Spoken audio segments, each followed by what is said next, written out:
On March 29, 1976, Meyer took this outstanding series of photographs of 3 beam ships hovering over a wide valley near Bachtel-Hornli. It is an extreme rarity to capture 3 UFOs in the same photograph, especially with the clarity of these.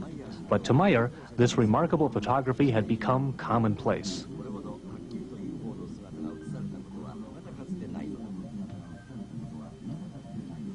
The video crew hiked to the site where an old farmhouse stood near the edge of a steep mountain cliff. This is the location where Mr. Meyer filmed both still photographs and 8mm motion pictures.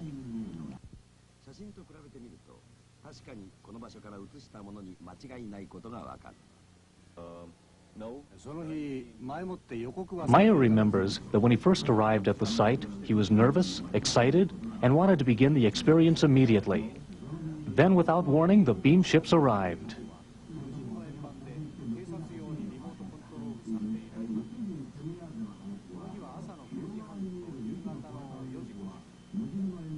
As in previous segments, the ship is not affected by the strong wind currents. He also noted that they repeated the same stable movements exhibited in the past. In the lower part of the screen, automobiles can be seen traveling on this major thoroughfare. Meyer captured the same scene with one addition: a UFO hovering overhead. This amazing footage captures known objects, cars, and an unknown object, the beam ship, on the same frame.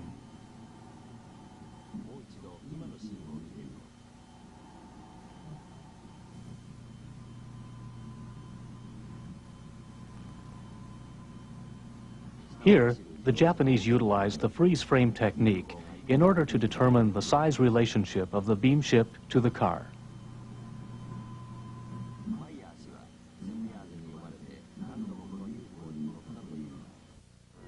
This 1979 NTV footage shows the site where Meyer shot his 1975 sequence of the beam ship hovering near a farmhouse.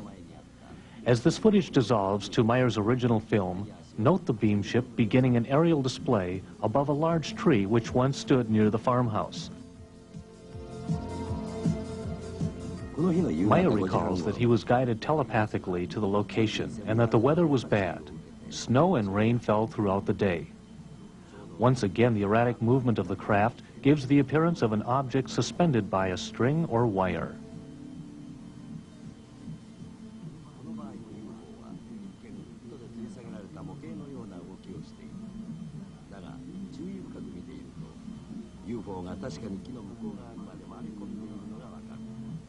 Close examination of the film clearly shows the craft circling behind the large tree.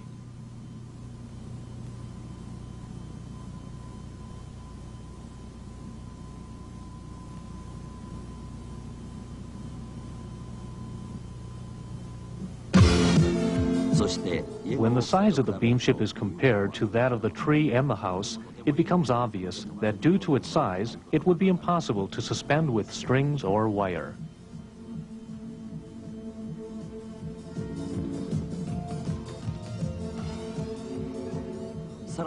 In addition, the top of the enormous tree can be seen to move as the craft passes over it. This movement can be attributed to the backwash of air created by the ship. Watch again. Once more, the branches can be seen to sway from the force of the beam ship.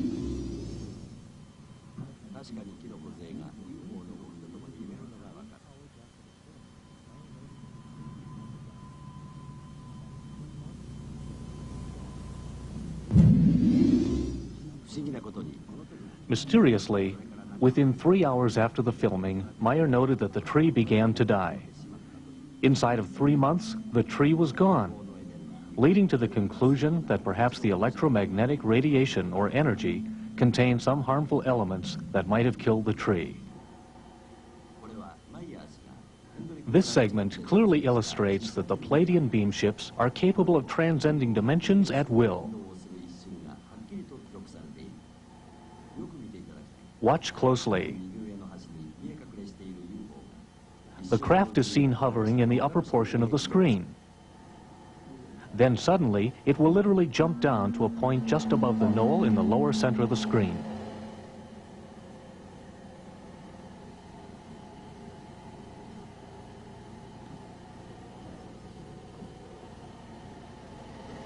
You see, if she jumps, there is always like a flash coming on.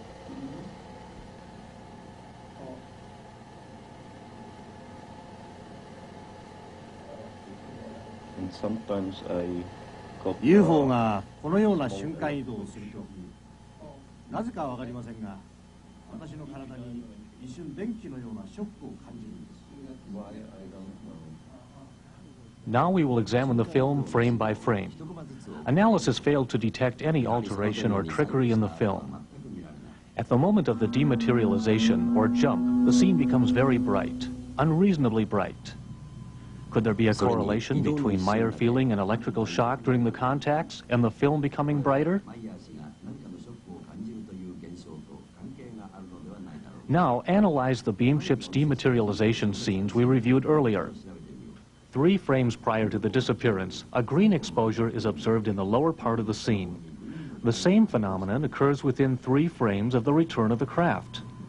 It is believed that this film indicates that the beam ship is emitting some sort of energy within 3/20ths of a second, just before the ship dematerializes or rematerializes.